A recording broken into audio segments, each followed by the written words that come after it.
জ্যোতিষ এবং তন্ত্র মতে এই ফলহারিণী অমাবস্যা বিশেষ তাৎপর্যপূর্ণ। এই তিথিতে বিশেষভাবে পূজিতা হন মা কালী। এদিন মা কালীকে ফল অর্পণ করলে মুক্তি পাওয়া যায় বিভিন্ন অশান্তি, মহামারী, বাধা বিঘ্ন থেকে, এমনটাই বিশ্বাস ভক্তদের। তাই সারা বাংলা জুড়ে বিভিন্ন কালী মন্দিরে এই তিথিতে উপচে পড়ে ভিড়।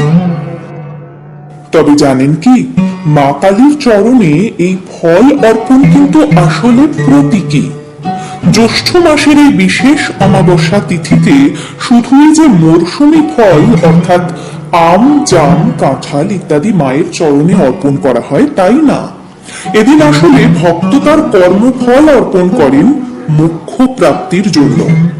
কারণ এই মানব জীবন পাপ ও পুণ্য এই দুই নিয়েই গড়া। তাই এদিনেই মায়ের চরণে পাপ পুণ্যের ফল অর্থাৎ কর্মফল অর্পণ করা হয়, যাতে ফলহারিণী মা সাধকের কর্মফল হরণ করেন।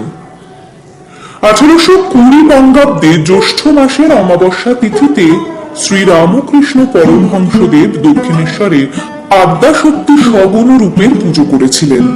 তিনি ফলহারিণী কালী পুজোর দিন শ্রী মা শারদাকে ষোড়শী রূপে পুজো করেছিলেন বলে আজও রামকৃষ্ণ মঠ ও আশ্রমে এই পুজো ষোড়শী পুজো নামে পরিচিত।